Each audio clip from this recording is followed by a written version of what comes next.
Assalamualaikum warahmatullahi wabarakatuh. Bismillahirrahmanirrahim. Alhamdulillahil wahidil mu'min. Wassalatu wassalamu ala nabiyil hadi Sayyidina wa maulana Muhammad bin Abdullah wa ala alihi wa sahbihi wa ashabihi wa ahbabihi wa mawala. Subhanaka la ilma lana illa ma 'allamtana innaka antal alimul hakim. Wa la hawla wa la quwwata illa billahil 'aliyyil 'azim. Wa kulluhum min rasulillahi multamisun gharfan min al-bahri aw washran min ad-diyami. Yang dimuliakan Imam Masjid Nurdin hafizahullah ta'ala wa baddalahu bi'aunihi wa barakatihi. Para alim ulama, tuan guru kita, mata'allah bituli hayatihim wa nafa'ana bihim wa bi'ulumihim. Bapak-bapak, ibu-ibu, hadirin hadirat rahimani wa rahmatullah. Maka Allah senantiasa merahmati kita, mengampunkan dosa-dosa kita, menutupi aib-aib kita dunia hingga akhirat, dan menjadikan kita di antara hamba-hamba Allah Subhanahu wa ta'ala yang senantiasa dijagakan, dilindungi, diberkahi dalam kehidupannya. Amin ya rabbal alamin. Dan di awal kesempatan ini saya juga mewakili khalasan Bapak Ibu untuk sama-sama menghadirkan surah Al-Fatihah untuk almarhum ayahanda saya Syekh Abdullah dan Syekh Abdul Wahab Al-Makki dan Al-Jadid, yang pada hari ini adalah tepat 1 tahun daripada berpulangnya beliau rahmatullah ila harum Nabi Muhammad sallallahu alaihi wasallam wa ila ruhi syekhi wa nabi walidi Syekh Abdullah bin Syekh Abdul Wahab Al-Makki Al-Jadid. Allah subhanahu wa ta'ala asyarahu wa maghfirah wa yaj'al qabrahu min riyadil jannah. Syekhu lillahi lahul Fatiha. A'udzu billahi minasy syaithanir rajim. Bismillahirrahmanirrahim. Alhamdulillahi rabbil alamin arrahmanir rahim maliki yaumiddin. Iyyaka na'budu wa iyyaka nasta'in ihdinas siratal mustaqim. Shiratal ladzina an'amta 'alaihim ghairil maghdubi 'alaihim waladdallin. Alhamdulillah, Allah mengumpulkan kembali kita bersama dalam rangka mengaji ilmu agama, khususnya untuk semakin kenal dengan Allah Subhanahu wa ta'ala melalui mempelajari, mengenal nama-nama Allah yang mulia. Pada malam Sabtu yang lalu kita telah mempelajari nama Allah yang ke-88, yaitu Al-Ghani, yang Maha Kaya. Maka malam hari ini kita akan mengenal nama Allah Subhanahu wa ta'ala Al-Mughni, yaitu nama Allah yang ke-89. Jika Al-Ghani artinya yang Maha Kaya, maka Al-Mughni artinya adalah yang Maha Mengkayakan. Kata Al-Ghina itu sendiri maknanya adalah mencukupi atau cukup, tidak memerlukan yang lain. Karena itu Allah Ghaniyun 'anil 'alamin. Allah tidak memerlukan siapapun juga. Semua makhluk memerlukan Allah, sementara Allah tidak memerlukan siapapun juga, karena Allah dialah yang Maha Kaya. Maka Al-Mughni artinya yang mengkayakan, yang menjadikan seseorang tidak memerlukan siapa-siapa melainkan hanya Allah Subhanahu wa ta'ala. Juga bermakna yang mencukupkan, karena makna kaya itu sendiri adalah cukup dan puas. Maka orang yang diberikan Allah kekayaan itu dalam berbagai bentuk, tidak hanya kekayaan harta, tetapi yang mahal harganya adalah kekayaan jiwa. Nabi SAW bersabda, al-ghina ghinan nafs. Sesungguhnya yang dikatakan kaya adalah orang yang kaya hatinya. Namun secara umum kekayaan selalu dikaitkan dengan harta, namun pada hakikatnya segala hal yang cukup sehingga tidak memerlukan yang lain, maka orang tersebut dikatakan kaya. Apakah dalam hartanya, apakah dalam kesehatannya, apakah dalam keperluannya. Nah itu Allah lah yang mengkayakan hamba-hambanya. Pengertian al-mughni yang maha mengkayakan, ialah yang mengkayakan dari karunia-Nya, semuanya dari karunia Allah, terhadap orang-orang yang Dia kehendaki daripada hamba-hambanya dengan sesuatu yang Dia kehendaki. Apakah hambanya itu akan dikayakannya dengan harta? Apakah hamba itu akan dikayakannya dengan ilmu? Apakah hamba itu akan dikayakannya dengan kesehatan? Apakah hamba itu akan dikayakannya dengan kekuatan? Dan berbagai macam anugerah dari sisi Allah Subhanahu wa Ta'ala.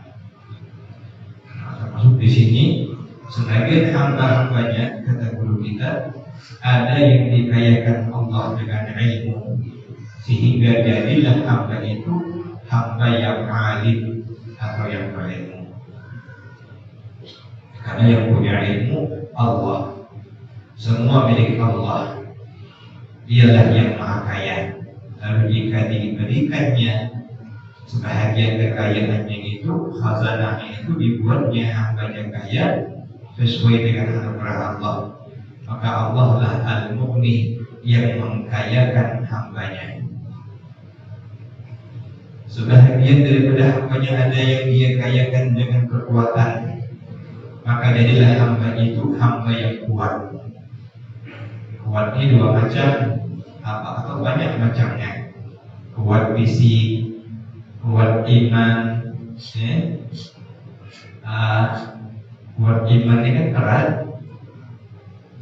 Ayah kalau dapat digoda cewek cantik misalnya, Ustaz pun tergoda juga, kalau tidak kuat imannya. Tapi kalau Allah kuatkan keimanannya, maka kuatlah hamba tersebut. Termasuk kata Nabi, laisal qawiyyu bil quwwah. Bukanlah orang yang kuat itu dia dapat dengan kekuatannya mengalahkan orang lain.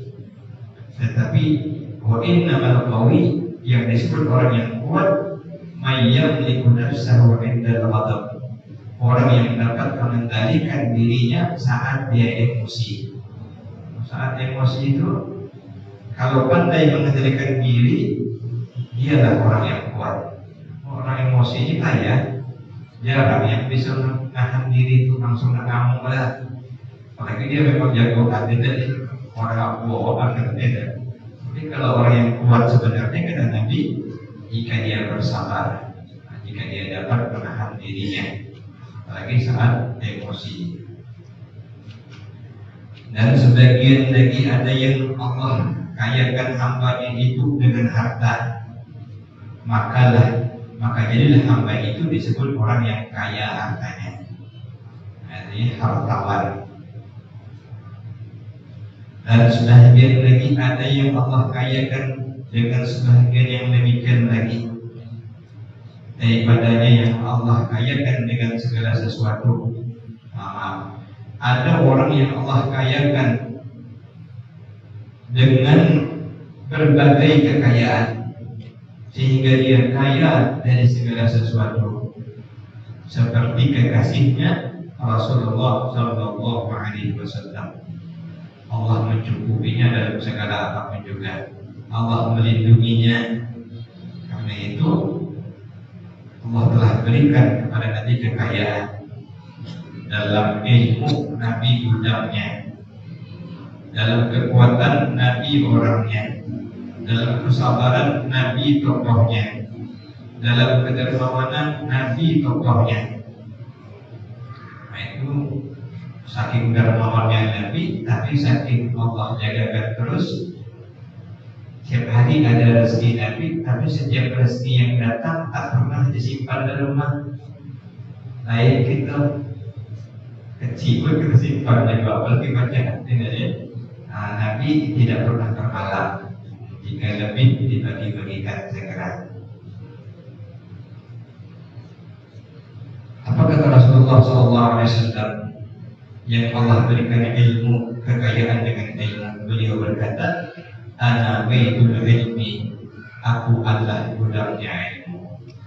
Dalam riwayat yang lain yang masyhur, Ana madinatul ilmi, aku adalah kotanya ilmu. Wa aliyun babuha, Ali adalah pintunya. Karena masalah Ali adalah orang yang diberikan Allah ilmu yang banyak. Rasulullah SAW kaya akan kekuatan, dikayakan Allah dengan kekuatan. Diriwayatkan bahwa beliau sangat kuat. Dalam satu riwayat dikisahkan sewaktu terjadi perang Khandaq pada tahun keempat Hijriah, orang-orang Yahudi bersatu dengan kaum musyrikin Makkah untuk menyerang kota Madinah. Akhirnya rencana penyerangan itu sampai kepada Rasulullah SAW informasinya. Dan Rasulullah mengundang para sahabat bagaimana menghadapi mereka. Nabi ini selalu mengajak sahabat bermusyawarah. Wa amruhum syura bainahum. Ini salah satu ciri pemimpin yang bijaksana. Sahabat Rasulullah SAW yang bernama Sayyidina Salman Al-Farisi radhiyallahu anhu menyarankan kepada Rasulullah SAW agar dikelilingkan di bagi kota Madinah itu dibikin parit khandaq, dibikin parit, digali parit keliling kota Madinah, perang Khandaq. Sewaktu para sahabat menggali, mereka menemukan batu putih besar yang sangat keras. Para sahabat tidak sanggup memecahkannya. Banyak yang mencoba, tak ada yang sanggup memecahkannya. Keras betul batu putih itu. Maka mereka memanggil Salman Al-Farisi untuk melaporkannya kepada Rasulullah SAW. Bagaimana? Apakah dibiarkan saja batu itu atau bagaimana? Kalau dibiarkan nanti jadi parit. Jadi sementara tidak dibuat parit perang Khandaq. Setelah Salman Al-Farisi melaporkan, akhirnya Rasulullah sendiri yang turun SAW. Beliau ambil kapak dan beliau kapak batu itu hingga pecah menjadi 3. Dalam riwayat sekali tetak cuman.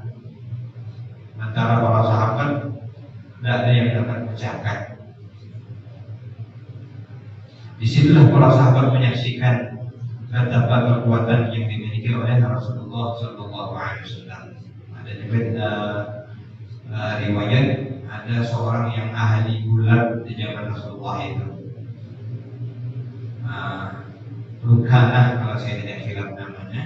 Tidak ada yang berani. Akhirnya Nabi yang mencoba. Semua Rukanah Nabi sallallahu alaihi wa alihi wa sahbihi wasallam tasliman katsiran. Di situ pula lah kalau tidak ada sabda Nabi yang mengatakan bukan dengan kekuatan orang itu disebut dengan kuat, tetapi ketika ia dapat menahan emosinya. Rasulullah juga dikayakan Allah dengan harta, tetapi beliau tidak pernah menumpuk harta. Beliau selalu mensedekahkan harta yang beliau dapatkan, dan juga apa yang beliau kehendaki akan jadi. Seperti yang pernah ditawarkan oleh malaikat Jibril kepada beliau, jika menginginkan maka gunung Uhud akan dijadikan emas untuk Rasulullah SAW. Tapi Nabi tidak mau ditawarkan ini jadi emas. Tidak. Andai Nabi mau, semuanya biiznillah dikabulkan oleh Allah Subhanahu wa Ta'ala. Jadi kita waktu kecil itu ada sedikit kenubuali, karena yang berkisah itu materialistik. Jadi kalau misalnya katanya ada cerita, Allah alam, kalau Lailatul Qadar itu datang, ada cerita minta 1 ton emas, air menjadi emas, ada ya. Maka ada cerita akhirnya disuruh melempar batu ujiannya, rupanya terlempar batu karena hidung terjadi dan minta maaf tersebut hidung ya hidung muncul ada ya. Akhirnya doa terakhir yang ketiga minta balikkan seperti semula, emas pun tidak dapat karena tadi diawali dengan hawa nafsu. Firman Allah Subhanahu wa Ta'ala yang berkaitan dengan Al-Mughni, yang Maha Mengkayakan ini, di mana Nabi Ibrahim alaihissalam berkata yang artinya, wahai bapakku, kenapa engkau menyembah Tuhan yang tidak bisa mendengar dan tidak bisa melihat dan tidak bisa mengkayakan sesuatu juga pun daripada engkau? La yughni anka minallahi syai'an. Firman Allah Subhanahu wa Ta'ala ayat lain yang artinya, jika mereka ini fakir, Allah Subhanahu wa Ta'ala yang mengayakan mereka dengan karunia-Nya. Sesungguhnya Allah Subhanahu wa Ta'ala Maha luas kebendaharanya dan Maha mengetahui dengan segala sesuatu. Ayat ini diturunkan setelah Allah Subhanahu wa Ta'ala memerintahkan kepada orang yang beriman agar mengawinkan anak-anak perempuan mereka. Lalu bagaimana jika yang melamar itu fakir? Maka turunlah ayat tersebut. Jadi ketika perintah, kalau sudah sampai umur kawinkanlah anak perempuan, timbul pertanyaan yang melamar dan ketiga dia, maka Allah menjamin bahwa Allah Subhanahu wa Ta'ala yang akan memberikan kekayaan untuk keluarga mereka. Jadi yang masih bujangan ini motivasi, usah takut tidak ada duit itu ya. Kalau tak sudah saatnya nak kawin, tawakal Allah, maka Allah akan memberikan nanti rezekinya. Maksudnya jika orang melamar anak kita, ini maksudnya supaya kita tidak salah. Jangan sampai menolak lamaran orang itu semata-mata hanya karena kefakirannya. Dia ustaz, orang alim, datang melamar anak kita, langsung ada yang aku gawian belum bergawi ya, maka ada produk kamu langsung nolak. Padahal dia datang bagus, orang alim, orang baik, ya, keturunan baik-baik. Jangan sampai menolak lamaran semata-mata hanya ukuran harta saja. Bolehlah, tapi tengok juga, jangan harta saja. Bagaimana keturunannya, bagaimana agamanya, yakin dari kita. Ada juga lah kita yang sebenarnya ya, ini kenyataannya. Cuma yang waktu aku gawian itu, gawe PCA.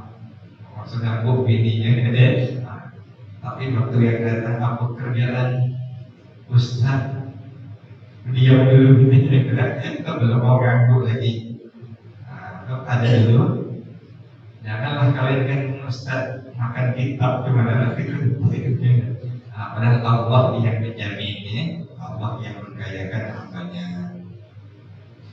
Karena kalau orang menolak itu kata guru semata-mata hanya alasan kefakiran, sama halnya dengan menolak orang yang dicintai Allah dan Rasulnya.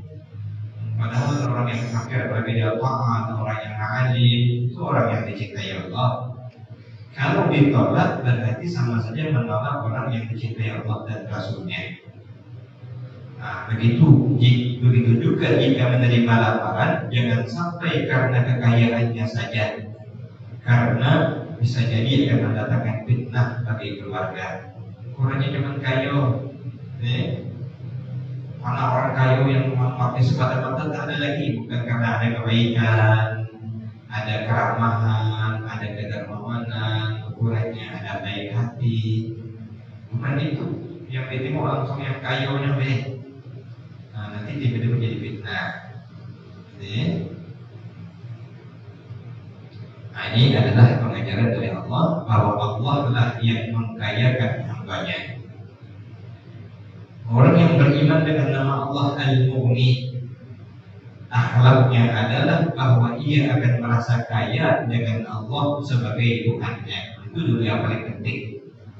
Kalau seorang hamba merasa cukup dengan Allah, kaya bersama Allah sebagai Tuhannya, hasbi Allah wa ni'mal wakil, cukuplah bagiku Allah, ialah sebaik-baik penolong, sebaik-baik pelindungku. Maka dia akan merasa kaya bertuhankan Allah, dan dia akan merasa kaya dengan Allah yang memberikan rezeki dan yang memberikan nikmat, dan dia akan merasa kaya dengan Allah yang menolongnya dan yang menyembuhkannya. Orang kaya ini pada hakikatnya di hati dulu, sehingga pemberian Allah mungkin secara umum ukurannya sederhana, tapi membuatnya cukup. Maka dia berbahagia, dia bersyukur kepada Allah, dia senang karena dia merasakan betapa Allah yang memberikannya, Allah yang mencukupkannya. Dia puas, dia qanaah, dia bersyukur kepada Allah, kaya orang tersebut. Sehingga walaupun tidur di kasur yang tipis, dia nyenyak, tenang. Apalagi hutang tak ada, masalah dengan orang lain tak ada, kepala tak ada hening, nyenyak tidurnya. Sementara orang yang katanya kaya belum tentu nyenyak tidurnya. Walaupun dia hotel bintang 5, tapi bisa tidur.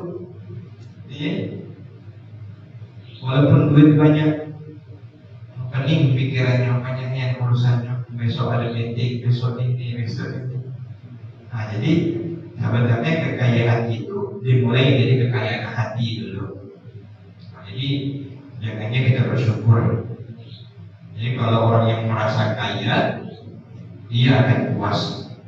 Yang takut ini tidak merasa kaya, tak ada cukup-cukup terus. Duit banyak, kayu sebenarnya, tapi susah hanya bawaan.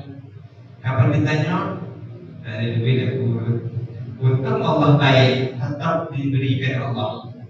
Padahal kalau Allah buat tak ada duitnya, anak dia berduit, datang kawannya atau sahabatnya atau kakaknya, bahkan mungkin ibunya, nah belikan ibu ini, udah ada duit pak, padahal duit banyak, disimpan bini. Untuk Allah baik, dapatlah Allah baginya, tidak ada masalah. Nah, jadi tidak melatih diri merasa kaya ini yang kaya. Kalau kita merasa cukup, maka kita kaya. Kalau merasa tak ada cukup juga, sebenarnya miskin kita. Tak pernah tenang, pening terus. Ingin orang lain yang lebih kaya, pening. Dia lebih kaya, dia tidak mau. Tak rela aku berbeda dan sebagainya. Jadi mudah-mudahan Allah mengkayakan kita dengan makna yang sesungguhnya. Duit banyak, bini cantik, badan sehat, jiwa kita tenang dengan ibadah dan bersyukur kepada Allah Subhanahu wa ta'ala. Amin ya rabbal alamin. Supaya kita bersyukur yang diberikan Allah kelebihan. Banyak saudara-saudara kita yang memang susah, ada yang makan pun susah, tak ada duit, rumah tak ada. Mereka sabar. Orang yang sabar dan dalam miskin itu, kemarin pernah kita sampaikan, bahkan ada yang mengatakan 50.000 tahun duluan mereka masuk surga daripada orang kaya, karena tanpa hisab langsung masuk dia. Karena Allah mengasihani mereka, dan mereka itu dulu pada pembicaraan tentang nama Allah Al-Ghani, mereka akan mencari orang yang pernah menolong mereka waktu di dunia ini, karena mereka itu raja-raja, nanti orang-orang hebat. Maka dia akan mencari, ya Allah, dulu si bulan bin sebulan menolong aku susah dia tolong, aku lapar dia kasih makan, aku tidak dapat jalan keluar dari sisi keuangan atau dari sisi keperluan, dia datang memberikan pertolongan. Nah, maka berkat mereka dimasukkan Allah ke dalam surga orang-orang kaya yang pernah berbuat baik kepada mereka. Apalagi ini, nah ini ya. Nah, kemudian kata guru kita Syekh Muhammad Baqi hafizahullah, yaitu di antara tanda-tanda orang yang kaya tersebut, yang mana sesungguhnya pertama merasa kaya karena dia bertuhankan Allah Subhanahu wa Ta'ala. Inilah kekayaan yang paling utama. Rabbi Allah, Tuhanku adalah Allah. Selain orang yang bertuhan kepada Allah, walaupun dunia ini dimilikinya fakir sepakir-pakirnya, karena dia hidup akan menderita dunia akhirat. Tapi kalau orang yang bertuhankan Allah, maka itulah kekayaan yang sesungguhnya. Maksudnya bahwa ia taat kepada Allah dengan sebenar-benar taat. Artinya dia menempatkan taat kepada Allah di atas segala-galanya, di atas taat kepada segala sesuatu. Seorang anak wajib taat kepada orang tua selama ketaatannya itu tidak bertentangan dengan hukum Allah. Begitu juga kita dengan atasan kita, siapapun juga yang wajib ditaati, wajib ditaati. Istri dengan suami, selama perintahnya tidak bertentangan dengan hukum-hukum Allah, dengan perintah Allah. Tetapi kalau bertentangan dengan hukum Allah, maka haram mentaatinya. Dalilnya sabda Nabi, la ta'ata li makhluqin fi ma'siyatil khaliq. Haram hukumnya taat kepada makhluk jika isinya maksiat kepada Allah. Ini misalnya, ini udah bagus pakai jilbab, baju panjang, atau kata lagi buruk kau pakai jilbab, baju panjang, pakai baju pendek, baju rok, biar seksi. Haram patuh, tidak boleh mematuhi perintah yang isinya maksiat kepada Allah Subhanahu wa Ta'ala. Kemudian demikian juga orang tua, kata beliau, wajib kita mentaati orang tua tentunya. Wajib anak taat kepada orang tua selama ketaatan itu tidak bertentangan dengan hukum Allah. Umpamanya kita mempunyai kemampuan naik haji, sedangkan orang tua kita melarang, maka larangan itu boleh dilanggar. Sudah saatnya misalnya kita naik haji, kita sudah cukup, tapi orang tua kita melarang, maka itu boleh tidak kita patuhi. Karena itu punya fardu ain. Kita nak sholat misalnya, orang tua kita melarang, nggak usah sholat, sini bila kita duduk-duduk cakap-cakap. Haram kita mematuhi, tetapi wajib kita mendahulukan perintah Allah Subhanahu wa Ta'ala. Istri wajib taat kepada suami selama tidak mengarahkan kepada yang dilarang Allah. Bawahan wajib kepada atasan, taat kepada atasan selama tidak menyuruh kepada hal-hal yang dilarang Allah. Jika suami atau atasan mengarahkan kepada sesuatu yang dilarang Allah, wajib untuk tidak ditaati. Yang kedua, merasa kaya dengan Allah yang memberi rezeki. Jadi pertama merasa kaya karena kita hamba Allah, bertuhan karena Allah, dan menjadikan taat kepada Allah di atas segala-galanya. Yang kedua, merasa kaya dengan Allah karena Allah yang memberi rezeki. Orang yang yakin Allah memberi rezeki itu kaya terus, tidak ada khawatir dia, tidak ada takut dia, karena Allah yang menjamin rezekinya, tenang terus dia. Tapi di antara karakternya berusaha. Nanti kalau mengharapkan, kata Zainal Umar, hujan tidak menurunkan emas. Jadi maka kita wajib berusaha. Ciri orang yang yakin Allah memberikan rezeki tersebut, dia berusaha. Ini mengajarkan akhlak kepada kita agar tidak minta rezeki kecuali hanya kepada Allah. Dan ini tidak bertentangan dengan berusaha, bertani atau berdagang dan lainnya. Yang dimaksud bahwa hati kita tidak minta rezeki kepada selain daripada Allah. Jangan berharap kepada selain Allah. Berharaplah hanya kepada Allah Subhanahu wa Ta'ala.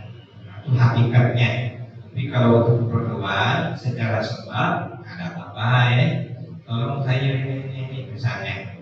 Tapi batin kita, hati kita, jiwa kita sesungguhnya tidak meminta sesuatu melainkan hanya dengan Allah Subhanahu wa Ta'ala.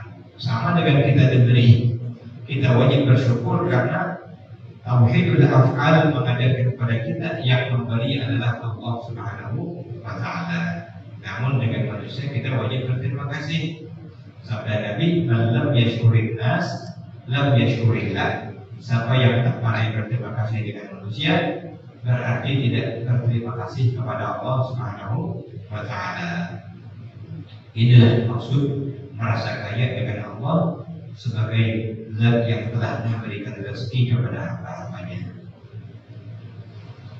Mudah-mudahan Allah Subhanahu wa Ta'ala dengan namanya Al-Mughni mencukupkan kita, mengkayakan kita. Ada ijazah dari tuan guru kita Syekh Muhammad Bakhid. Mungkin pada kesempatan yang lain yang akan disampaikan secara lengkap. Di antaranya adalah yaitu dibaca pada sujud terakhir dalam sholat tahajud kita. Di antara bunyinya adalah wa as'aluka ya ghani ya mughni. Aku mohon kepadamu hai zat yang maha kaya lagi mengkayakan, an-tughniyani bi ghinaka. Engkau berikan kepadaku kekayaan dengan kekayaan darimu ya Allah.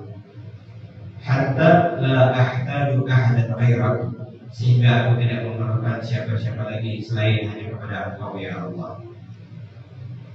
Hatta aku abdan ghaniyan amman siwa, sehingga aku menjadi kaya, tidak lagi memerlukan selainmu, hanya memerlukanmu saja ya Allah. Itu di antara amalan yang diajarkan beliau dengan nama Allah Al-Mughni yang mengkayakan hambanya. Ala ya'lamu man khalaqa wa huwa al-latiful khabir. Ya latifan bi khalqihi, ya 'aliman bi khalqihi, ya rabbi rabbi khalqi ultuf bina, ya latif ya 'alim ya khabir, ya latifan bi khalqi, ya 'aliman bi khalqi, ya rabbi rabbi khalqi ultuf bina, ya latif ya 'alim ya khabir, ya latifan bi khalqi, ya 'aliman bi khalqi, ya rabbi rabbi khalqi ultuf bina, ya latif ya 'alim ya khabir. Bismillahirrahmanirrahim. Allahumma shalli ala sayyidina wa ala ali sayyidina Muhammad.